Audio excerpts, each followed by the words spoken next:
Hello, everybody. Thanks for joining our webinar, Strategies for Success in Value-Based Care. My name is Elisa Lesser, and I'll be moderating today's session. Before we begin, I wanted to let you know that this session is being recorded, and a copy of the playback and slides will be sent out in the coming days. If at any time you have questions for our presenters, you may ask them through the Q&A panel, and be sure to direct those questions to all panelists using the drop-down menu. We will answer questions at the end. I'd like to now introduce our presenters for today. For the last 6 years, Jason Peely has been working with payers and providers to understand their business needs to support the development of MediAnalytics value-based care solutions. Jason's prior experience includes 15 years designing healthcare software solutions and 10 years in direct patient care. Andrea Sorensen has been in the healthcare industry for over 25 years. In her present role with MediAnalytics, Andrea helps payers and providers achieve their value-based care goals through analytics. In her prior experience, Andrea worked at the Iowa Clinic and Wellmark Blue Cross and Blue Shield, focused on using analytics to improve outcomes. I'd like to now turn things over to Jason, who will start us off. Jason? Thank you, Lisa, and thanks everyone for joining us today. Today we plan to discuss the following items in the context of value-based care and what you need to succeed. We're going to touch on the healthcare cost explosion, keys to value-based care success, setting payers and providers up for success, having a strategy in place, alignment on your goals, and technologies needed for value-based care. And then we'll finish up with a brief question and answer session. As you're all aware, healthcare costs and spending are accelerating at an alarming rate. Global healthcare spending is projected to increase at an annual rate of 5.4%, and it's estimated that $1 trillion goes to waste every year in the U.S. The aging population and new costly technologies, new powerful drugs, and lack of regulation are all contributing to this increase in costs. And we feel the answer to this lies in value-based care, improving the health outcomes at lower cost. I'm going to turn things over to Andrea now. Could you just advance the slide one more, Andrea? Thanks. Real quickly, we're going to cover the keys to value-based care success, which include setting your providers up for success, having a strategy in place to focus on quality improvements, alignment on all sides around the specific goals, and having the right technologies in place. And Andrea's going to cover setting your providers up for success and her experiences in strategy on quality improvements. Thanks, Jason, and thank you for everybody for joining the webinar today. I'm really excited to share my background. As Elisa mentioned, I've come from both a payer background and a provider background. And I think in my time working in those two industries, I found something interesting in that really both sides want the same thing. We need to provide great care to patients or members, depending on the side you lay on, and we need to start controlling costs of healthcare in a much better fashion. So this particular slide and talking about details, so I'm going to just go through what payers can do to make it a little bit easier on providers and what providers can do to make it a little bit easier on the payer side. So I'm going to start on the payer side on the left-hand side. It's very important to communicate with the providers. You know, their focus day in, day out is taking care of the patients. Their heads down, patients start walking in the door. There's a large amount of data capturing that the providers have to do that I'll say I didn't have experience when I was on the payer side. I didn't know how much work it took to capture all the information that's needed to make sure that the quality requirements are captured in the system correctly and then passed on to the payer for claims processing. Payers need to give the providers an active voice in what they're being measured on. This is extremely important because one thing that I saw was on the payer side, there's corporate goals and objectives that are being set for the health plan. And then on the provider side, they have their own corporate goals. And granted, and we'll talk about this here in just a minute, things are similar, but they're not directly aligned. So it's just important for payers to talk with providers about, here's where we're going. Here's why it's important for a quality program to be successful. We feel as the payer, here's the things that we need to focus on. Let the providers have an active voice in that because you're going to need their buy-in to make sure that those measures are successful. An option that we'll throw out there is consider funding to help providers get the needed personnel and technology in place. We'll talk about this a little bit more in depth in just a few slides, but most providers don't have the funds necessary or just don't have as much background from a skill set when it comes to analytics as payers do. Payers are a little bit farther ahead in the industry on doing healthcare analytics, and it makes sense. It's just the nature of both roles. So if there's opportunities where a payer can either provide a shared analytic tool that both the payer is using and the provider is using, so you're talking the same language, or there's opportunities to leverage maybe your data science team or even your data analysts to help the providers understand opportunities or where they're doing great as well. That's a key thing to take into mind. Simplify. Don't just dump data over to the providers. Speaking from experience, they do understand the data. There's analytic teams, smaller teams usually that are being built up on the provider side. But when data is just dumped over to them, they may or may not have the means necessary to aggregate all that data together. So simplify the data, make sure that you're providing the data, and look for opportunities to consult with them on the outcomes. Meet with them on a regular basis, and we'll talk about that here in just a bit too. And then provide the appropriate level of data reporting. So keep in mind that providers have a multitude of measures that they have to meet for a multitude of payers. Sometimes I think in my past, on the payer side, we were very focused on what we wanted. And you have to understand both sides of the pictures to make sure you understand all of the different things that the providers are having to keep track of in order to meet all the quality measures and all the shared savings and all the contractual requirements. So it's just important to understand that from the other side. Now to flip the pages, on the right-hand side, what can providers do? Providers live in the EMRs. We understand the need to have data at the site of service. So it's increasingly important to have the data be interoperable in the EMR. Make sure that the clicks are as easy as possible for the providers to load data into or to select the required criteria. Because again, they're trying to focus on the patient.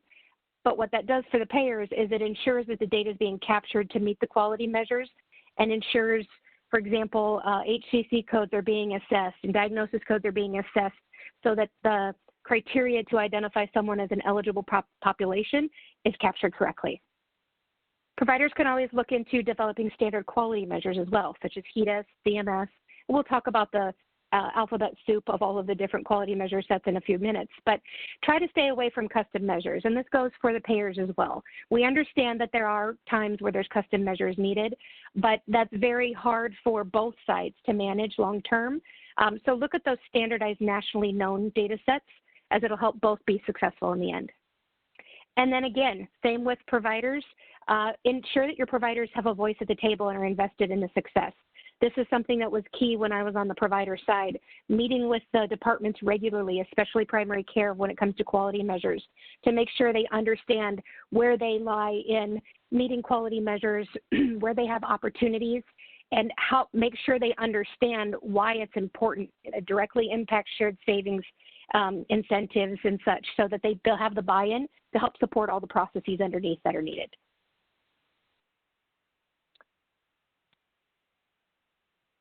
Particular survey done by the Advisory Council, this is a comparison of payer and provider priorities. So both were asked the same questions of what's the most important priority to you and what's the least important. And as you can see through here, there's similarities. Everybody, like I said, everybody's looking for the same thing, but the level of priority is different. This is important because on the payer side, their top priority being the reducing the total cost of care totally makes sense. They're looking to reduce premium increases, focus on the administrative costs that the employer groups are being charged with, and continue to reduce costs so those things aren't impacted. On the provider side, they're very focused on fulfilling quality measures because that directly impacts any shared savings agreements that they have or any contractual requirements. So just keep this in mind as you're thinking about strategies of how can I work better for the other side. Keep this in mind and looking at where are they thinking that the priority is on this and have a discussion about it. You're going to hear me say multiple times through this that communication is key. Another survey that was done, which we found was interesting, are different recommendations of the top things that providers think and how the payers might be able to help make those strategies work. So some interesting statistics. 79% of providers agree that care gap data is untimely.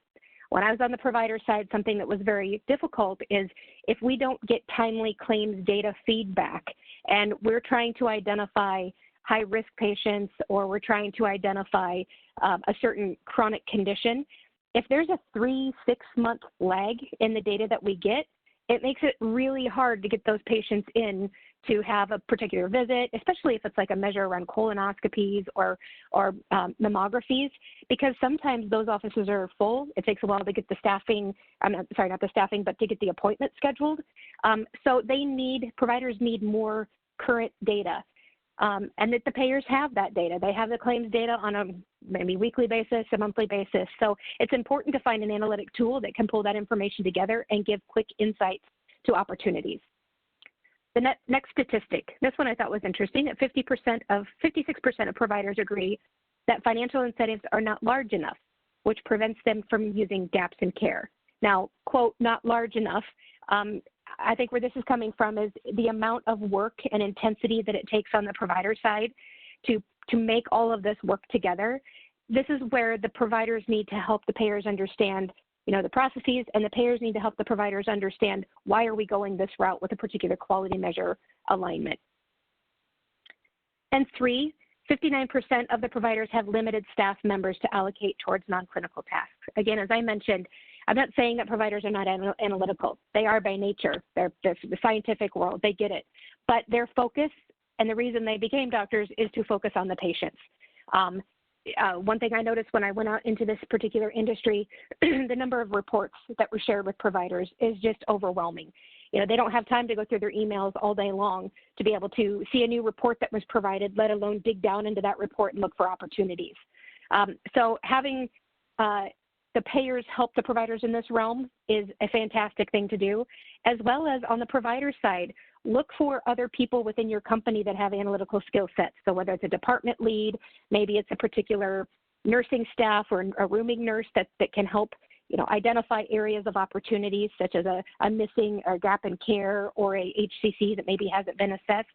There's ways to meet those needs and help make sure that the right data is helping support the outcomes that are needed. So a few more other real-world strategies, and this is my experience. I'm not saying I'm an expert on this in everything, but this is something, a list of a couple things that worked very, very well, and it's things to think about. So if you don't already have regular meetings set up between your providers or the providers with your payers, consider sitting down face-to-face if it's possible, or at least check-in meetings on a regular basis. Discuss quarterly goals. Both sides have different focuses throughout the year that can maybe change the direction of the company or change the direction of where you're going. So it's very important to talk about here's where we're thinking about going, and this is what the impact may be. Identify areas to work on together. Marketing and education, sometimes people don't think about that from a healthcare perspective, but if you can identify between a provider and a payer a subset of population that you need to focus on and really reach out to, sometimes they say from the payer side, the providers really to engage the patients, they want to hear from their doctor. Look at opportunities to find ways to market with that particular provider's office or that primary care doctor to get the patients in for the appointments that they need. And likewise, the providers can look to the payers to help identify, are there marketing things coming down the road where there's a certain employer group that's wanting to market or focus on a certain education about, whether it's an education or a marketing campaign around a certain disease or certain kind of services. So this will help you identify barriers and work processes that might conflict. It wouldn't be a good thing if you're totally both going down a different direction, because nobody's going to win and nobody's going to have a successful quality campaign with that. Again, review the data together, and that's why it is important on a regular face-to-face meeting or, again, on the phone, reviewing the information together. Keep it simple. You can't focus every month on different goals because it takes some time, one, for behavior change to happen alone with the providers, as well as you need to see some successes. You need to be able to give feedback. You need to be able to give both negative and positive feedback on what's going well and what can change. And then again, prioritize areas to focus on. So align with each other. You may not agree 100%, but make sure you understand where each other is going and how you can benefit each other. Some more things around aligning the data needs to make it a win-win situation. Be transparent. And I say this for both sides. I know there are things where it's very, what's the word I'm looking for, stressful maybe on the data needs that maybe providers don't want to share with payers and payers don't want to provide with to the providers. I'm going to start off first with, to make a behavior change, it works very well, and I saw this in my experience of sharing outcomes at an individual provider level, whether it's quality measures or cost, PMPM targets that you're trying to meet. You need to share across departments, across individual providers, so they can see where they lie in relation to their peers. Nobody wants to be the C student. Everybody wants to work really hard, and everybody's there to make the company be successes. But one thing that the plans can also help with is that transparency of providing the data at that level to help out that provider clinic or the facility be able to showcase the data in that way. Explain how a small change can make a big impact on incentive payments. And I have a particular example here. So we're always talking about in the industry a generic usage. Get off the brand name drugs. If you can, move them to generic. Doctors need to see the data to make those changes as well. And sometimes it feels like it's such a big thing that has to be done of, I've got 300 patients that are currently on brand name drugs. How am I ever going to get them moved over? What we did is we looked into the details and said, if you only move 10% of your population from this drug to this drug, here's the cost savings, and here's what 10% of those people would do to impact your shared savings agreement. And then that kind of gets their attention. Then you say, if you move 25%, here's what else it can do. And lo and behold, when they start looking at the details, it's like, that's only 15 patients. I might be able to do that. So you have to kind of take it in chewable bites. Crawl, walk, run is very important. You build the buy-in, you build the trust, and you find areas where small things can make a big difference. Identify how to leverage each other's strengths. Again, I've talked about the analytical tools. If you can find a way to have an analytical tool that supports both the provider and the payer, and it's a one source of truth option, it helps build that trust for one thing, but also look at opportunities where you can leverage staffing strengths. So tag up a clinician with an analyst, tag up a pharmacist with a primary care doctor. And that's kind of going into the next one with the discuss partnerships. So one thing that we did when we were working on generic utilization was we leveraged pharmacy students from a local college of pharmacy, and we had them align with primary care doctors. We had several initiatives that we wanted to focus on, and that way it wasn't all on the primary care doctor. The pharmacy students knew they couldn't do things without checking with the primary care, but what that did was it gave the pharmacy students, some example or some opportunities of using their skill sets in the industry before they come out and knowing what they're going to need to be aware of. And it allowed the PCP to get more insights on the pharmacy aspect as well as not take all the burden on themselves. And last but not least, opportunities of setting up community education sessions. So communication is extremely important, not just communication with your patients, but communications between doctors as well as administrative staff to the doctors. Educate on the cost of services.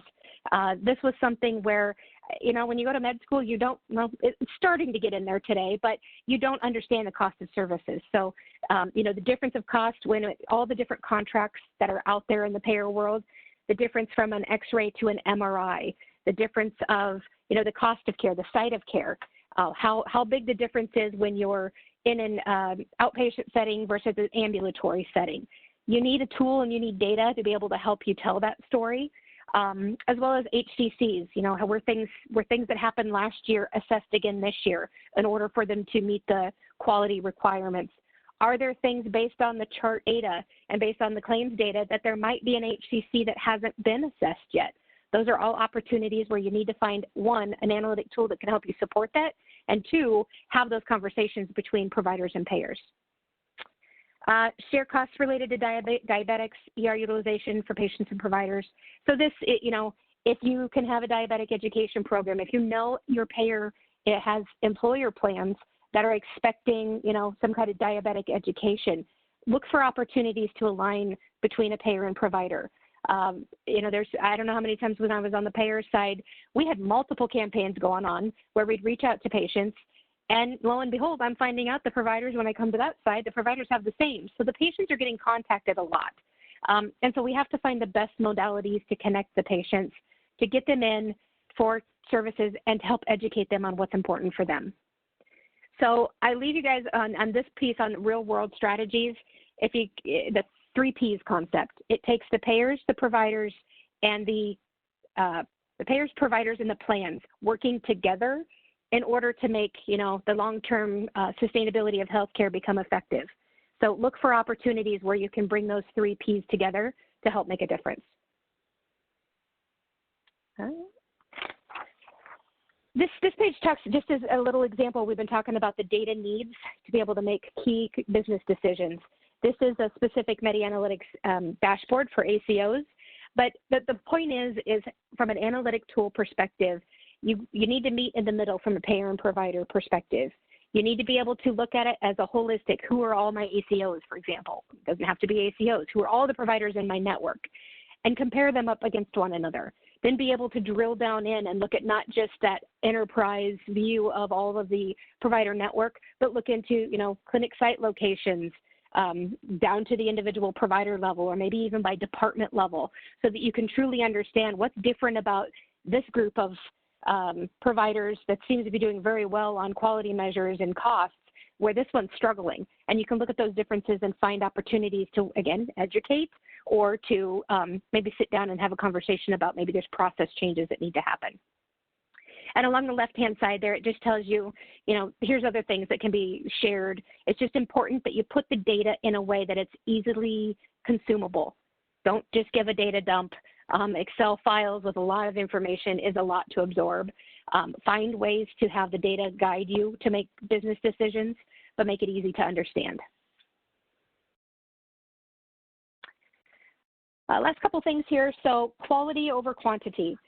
This is important in that, payers need to understand, again, as I mentioned it earlier, what it takes for providers to capture data in EMRs. I'll be honest, I had no clue until I went over on the provider side and watched them when they're with the patients and all the information they have to click on in the EMR to get credit for what they did, let alone that process then needs to feed the billing system to get the claim into the payer. So again, it's understanding both sides of the situation, but focus on quality over quantity.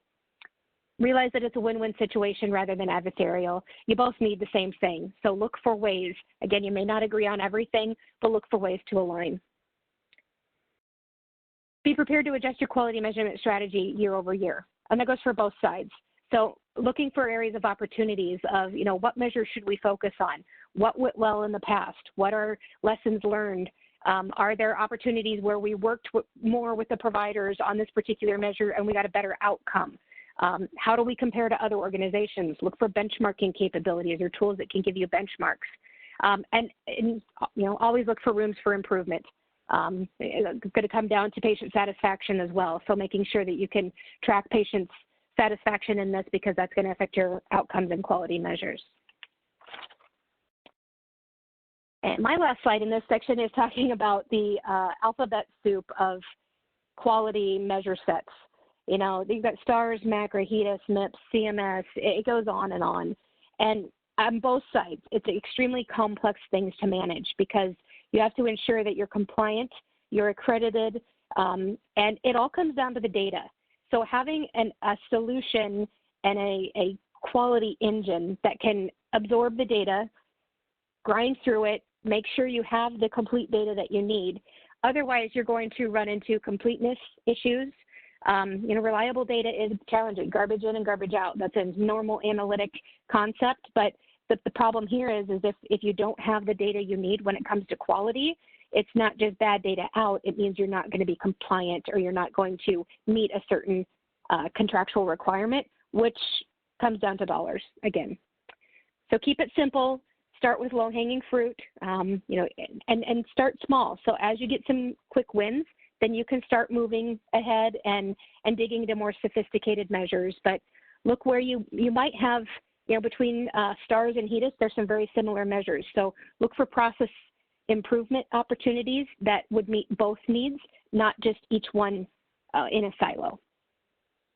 And then last but not least, the orchestration of the data is extremely important. So you need a good data solution to help you track where you're going and where you've been. And I'm going to hand it over to Jason now, and he's going to go into a little bit more detail about how analytic systems can help you be successful. Thanks, Andrea. So alignment of goals across the spectrum is key. And I say across the spectrum because first you have to have alignment within your own organization in order to succeed. I can't tell you how many times Andrea and I have gone into various organizations, and those that are extremely aligned internally are the ones who succeed, and those who are not aligned on the same goals just struggle. So alignment internal is your first priority, and then alignment across the payer and provider. So in the old world, the relationship between payers and providers was often contentious, and a lot of times what the providers were being evaluated on was treated like it was secret sauce by the payers. I've worked with organizations where they had multiple contracts going, multiple shared savings contracts. One in particular I'm thinking of actually had to manage 9 different contracts, and 6 of the payers were super transparent with how they calculated and how they scored the providers. 3 of them were not. So those 3 were the ones that were just extremely challenging, and every year it was sort of a throw of the dice whether or not they were going to succeed in those contracts because it just wasn't transparent. There really needs to be, in order to succeed in value-based care, the 2 sides need to work together in a partnership, and again, that realizing that it's a win-win relationship. There needs to be alignment all along the continuum of care, and the focus needs to really expand beyond primary care. There's all kinds of opportunities for efficiencies and cost saving along the spectrum in post-acute care, in care management, in emergency room. It really needs to be about more than just primary care. It also needs to be very team-based and all-inclusive. So, we all know that our providers today are overwhelmed and overworked, and they can't do it alone. So within the healthcare organizations, the whole staff needs to be aligned and working as a team, and everybody needs to keep in mind that it has to encompass the entire patient journey because ultimately it is about the patients. Next slide, please.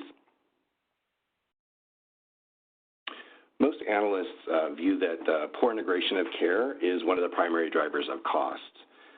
According to a recent New England Journal of Medicine survey, despite the promise of fee-for-value, there's the definite perception that there's still a long way to go to achieve the alignment that's needed. What we're looking at here is based on a survey where surveyors were asked about the perception of alignment within their own organizations and then within the industry, and you can see that in most cases, not very aligned was the highest selection. Next slide, please. The survey, which was conducted among health plan executives, clinical leaders, clinicians, revealed that 77% of the respondents don't feel that payers and providers are aligned, and 58% felt that their own organizations aren't aligned. And so the areas of quality, patient experience, care coordination, data, and cost are all the key areas of needed alignment in order to succeed. And the results here illustrate that there's still a current perception that there's not a lot of great alignment. Next slide, please.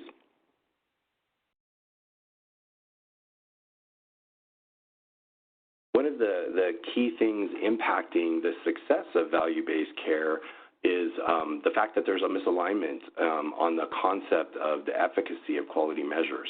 So I thought it was really interesting that between health plan executives and physicians, there's a 12% difference in how they're viewing the efficacy of those quality measures.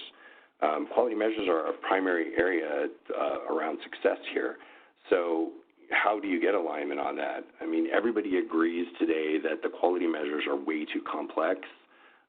From whichever organization they're coming from. As Andrea addressed earlier, it is an alphabet soup. And really, in order to succeed with these, standardization is key. Aligning measures within other quality programs, getting away from the custom measures, as Andrea addressed earlier. Luckily, one of the things that we're seeing is that organizations like NCQA are paving the way towards a digital measure strategy. And so the benefits of that means that instead of having to slog through the tech specs every year that NCQA puts out for HEDIS, which if any of you have any familiarity with, are awful. With digital measures, there's going to be standardized code and logic provided. It's also going to pave the way for inclusion of new data sets, and there'll be tighter interoperability with more electronic systems. So that really is a win, and hopefully we're seeing a wave of the future and a change in how we're measured on these quality measures and how they're delivered. Next slide. So what are the strategies to solve this misalignment? As Andrea mentioned, transparency is huge. So data sharing from both sides is really key. Payers can help the providers with the breadth of data because traditionally providers only know what happens to their patients within the four walls of their organization. So they don't really have that full concept of the patient, that 360 view that's required to successfully do population health and to successfully manage those patients.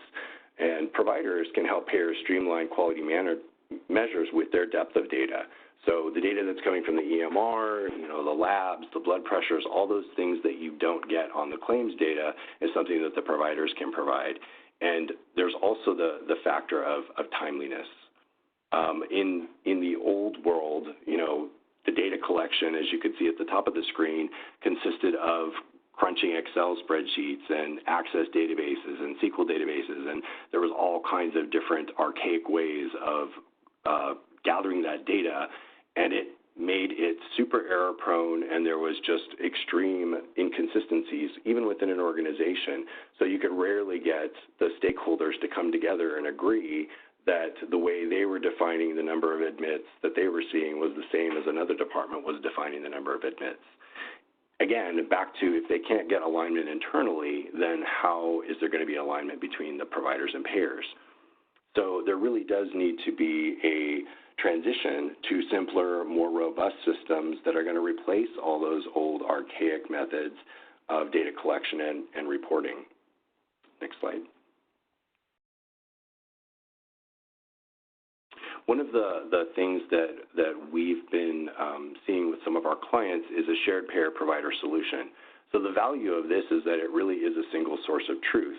And, this illustration with all these arrows and stuff going on is really just showing how, starting simply, we're pulling in data from the payers, which is the basic enrollment and claims information, and then pulling in accounts and charge information from the provider, because this really is two sides of the same coin.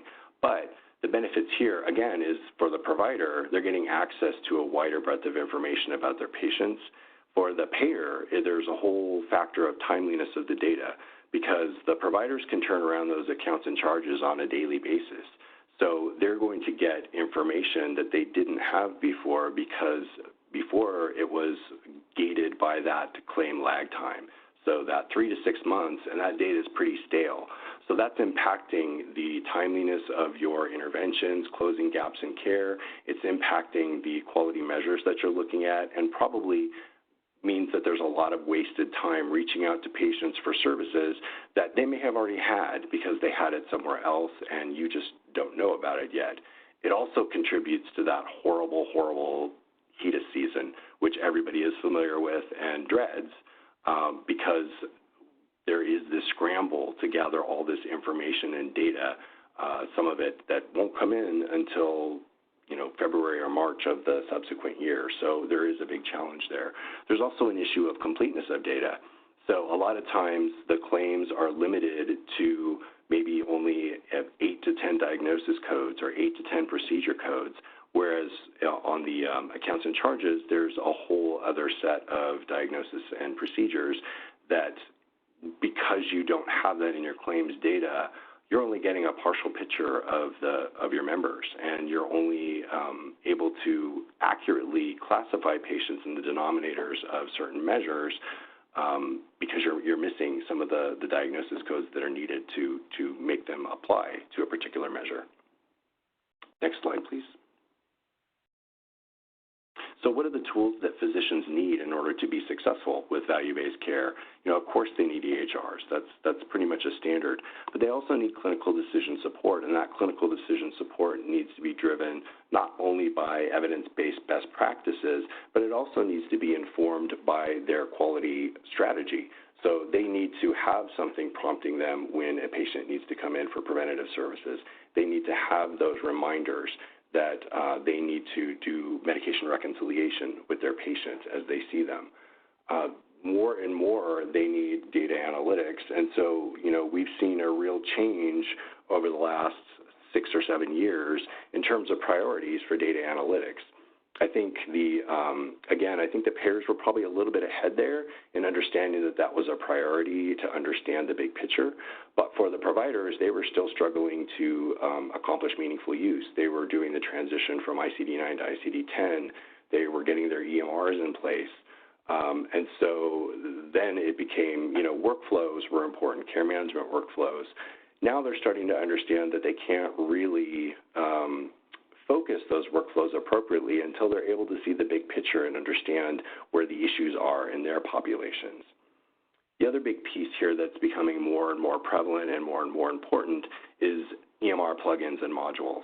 So again, physicians, unfortunately, the EMR didn't live up to its promise of making their life simpler. It actually, if you talk to most providers, they're going to tell you that EMRs made their life more difficult because it takes away from their time with the patient, and they're having to spend all this time in front of the computer.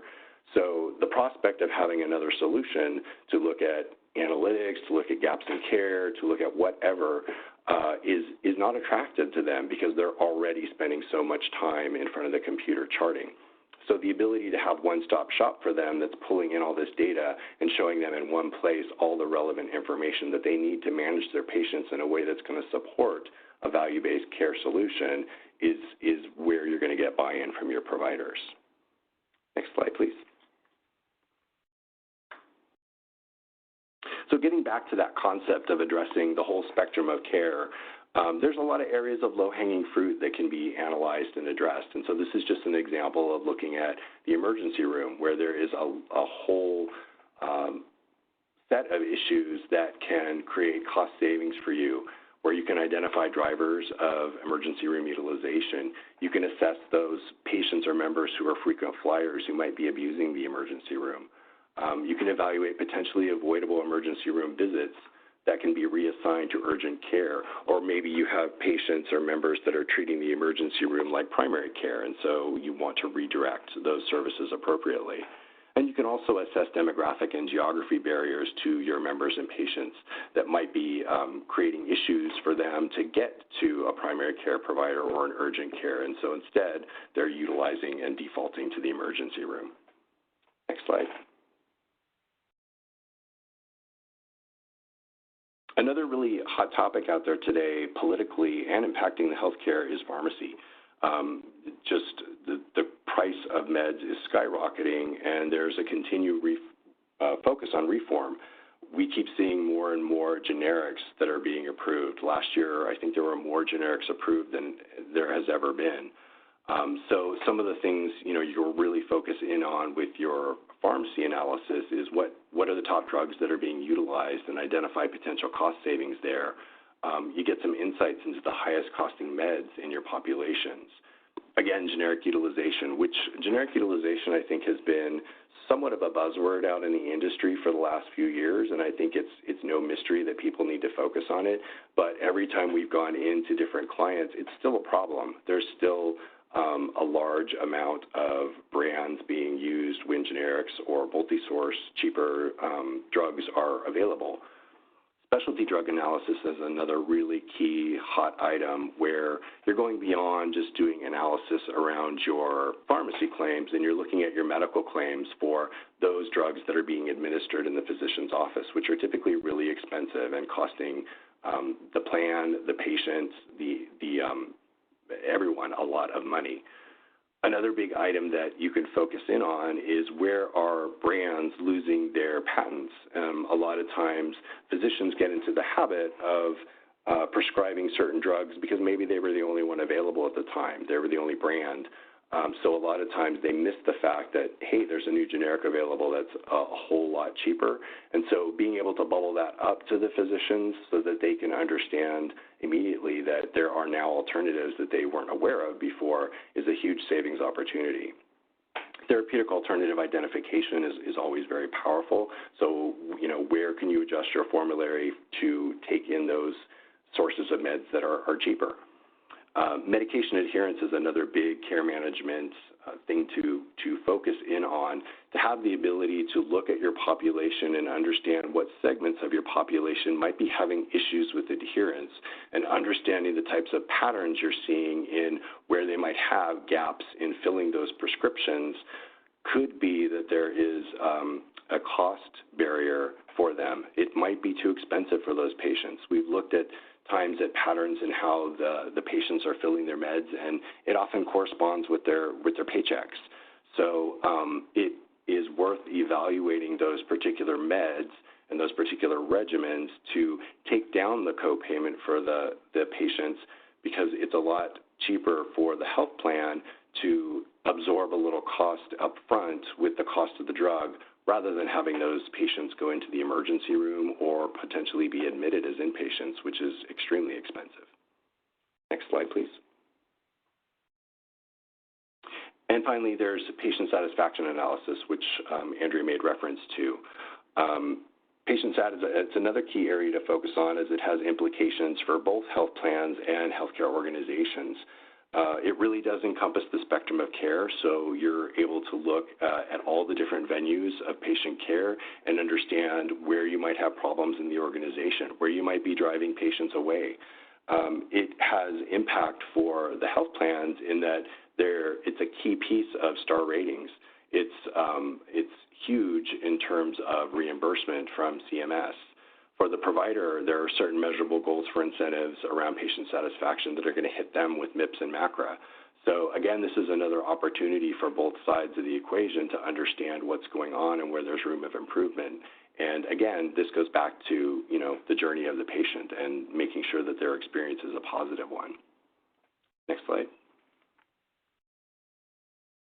So what technologies are needed in the future to support value-based care?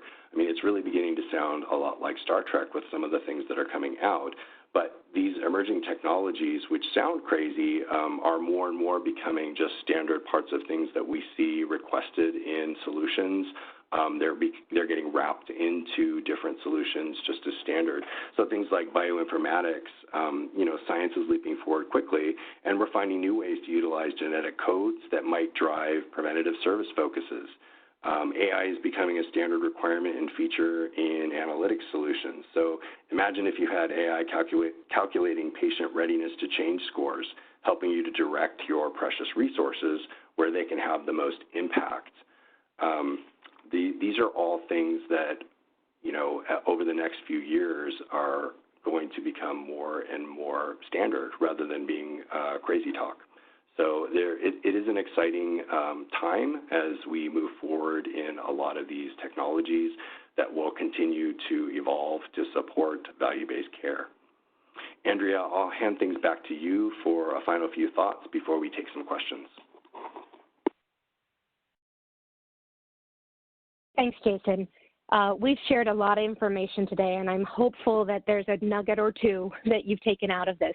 But we wanted to summarize with just some main points to walk away from this webinar and thinking about how you can impact your organization and your alignment with the other side, whether it's the payer or the provider. Again, healthcare talk costs a lot. That's not a bickering conversation that can take place. We all agree with that. So the providers and the payers absolutely have to work together and leveraging the patients, because again, as Jason's mentioned, it's the patient's journey. We're all here to help reduce the cost of healthcare, and the cost of healthcare doesn't happen without patients. Be transparent with the data.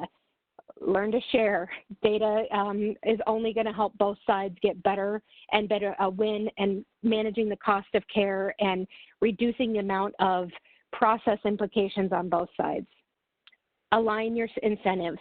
So make sure you're having some kind of communication between the payer and provider to talk about the goals strategically of where you're focusing on when it comes to value-based care, so that all across the company at the C-suite level through the staff lines, because everybody needs to understand what they do and how that impacts the particular incentives for the payers and providers. And again, communicate and educate. So this last statement, I think, is pretty telling. Healthcare is not at a stalemate. Providers can't charge higher rates. Payers can't afford to increase premiums. Employers can't shift more risk to employees. Nobody can afford a higher cost. So you have to find a solution on both sides that helps you both meet the needs of, meeting key business objectives. An analytic solution should be an answer to that to help drive you that direction. Thank you for your time today, and I'm going to go ahead and pass it back to Elisa to finish up on the question. Great. Thank you so much, Andrea and Jason, for a really informative presentation. Yes, we'd like to now take your questions. You can, as a reminder, submit those on the Q&A panel, and be sure to choose all panelists as in the drop-down menu. We have one question, and given the time, we'll take as many as we can. And anything that we don't get to on the presentation, we will follow up with you after. So the first question is, can you provide a scenario of a single source of truth shared between payers and providers and how it worked? So I can take that one. I can talk about what's worked well and what hasn't worked so well. So when I was on the provider side, I was taking in data from multiple payers and my own EMR data, and I was trying to put that together. Some of the data was in the SQL database, some of the data was in other kind of raw files, and then I also had a database that I would sign into on the health plan side and access more data. So kind of that picture of that funnel where I had all kinds of data. I was trying to do that on the provider side myself and build a solution internally. I couldn't do it. Well, I shouldn't say that. I could do it, but it took me weeks and weeks and weeks to get all that data pulled together, tested, make sure that there's no outliers and that I got the data right. And as you can imagine, the more data I'm touching, the potential errors that it was causing. So that didn't work so well for me. What did work right is we did invest in an analytic solution that took all that data in for us. They did the normalization, they did the compilation of data, and they put it in a format that I could use. And so, for example, like that patient satisfaction dashboard that Jason was showing, I had one analyst that worked on my team that worked 3 weeks every month to get all that data put together, pulled out of the systems, and put together. That analytic solution we put in place, as soon as the data was shared across the system, which usually, was like anywhere 24, 48 hour basis, the dashboard populated, and I was able to take that back to my department of PCPs and specialists to really start making a difference. So it's important that finding a tool that has that ability to aggregate the data for you and take all that work out of it is very helpful.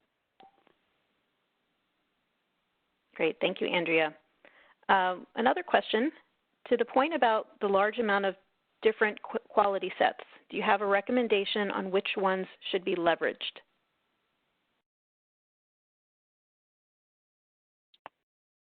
So I'll take that one again. I think there's similarities between all of them in some cases, and there's differences. I think that's where communication is key, with understanding, where the payers are going that you're working with, what data sets, evaluate everything that everybody is wanting, and then help them understand, the process that it's going to take in the physician's office to meet all those objectives. So to identify which ones, as a provider, am I going to submit from a MIPS and MACRA perspective, or which ones as a payer I'm going to make the providers be held accountable to. You really have to understand the other side of the story to make sure that overall you're selecting the right measure sets for your populations. I would also chime in that, just understanding what data you have available and what data is required for the measures sounds super simple, but it is key. And I've worked with clients where, they kind of take the approach of everything in the kitchen sink. So they want 80 measures, and more often than not, it's a scramble and a struggle to get the data to satisfy a lot of those measures, whereas had they taken the approach of keeping it simple and understanding what data they have available within their organization today and starting with those measures, that's much more of a recipe for success. Also, as Andrea said, keeping aligned. So from the perspective of the health plan, driving measures out to the providers, what are the measures today in HEDIS, in STARS that you're having trouble with as an organization, and where can you incentivize your providers so that it's a win-win situation where you're going to increase your HEDIS scores, the providers are able to see success in these shared savings programs, and again, you're keeping it simple. You're not driving this with 50 measures, maybe you're selecting 15 measures. Great, thank you very much. We'll take one final question. With the trend of clinics and facilities merging together, do you see the vast market of analytic vendors consolidating also? So I'll take that one, Jason. Feel free to jump in. It's a great question because you do see the industry trends of the more requirements that are being put on clinics and facilities, the mergers of those happening. I guess in my opinion, what I see the technology environment doing is everybody's got their strength. They have a focus that they're really good at. Here at Medi, we also leverage upon those strengths. We aren't going to walk out and say we can do everything, but what we will do is we will partner with a lot of other companies to pull in their strengths to help it enhance our tool. So I don't see the technology environment getting any smaller. If any of you have gone to HIMSS, you know how big it is, and all the vendors that are out there to meet all your potential needs. I see that remaining very large, but I'm guessing that the future of that is those companies learning to work together with other companies to help enhance each other's offerings to help support the needs of the healthcare industry. Great, thank you very much. And thank you to everyone for your questions. If you do have any other questions, you can feel free to reach out to your Medi Analytics representative or contact us from the link that is on your screen. Many thanks to Andrea and Jason for presenting today, and to all of you for taking the time to attend. We hope you enjoyed today's webinar, and we look forward to seeing you at a future event. Have a great day, everybody.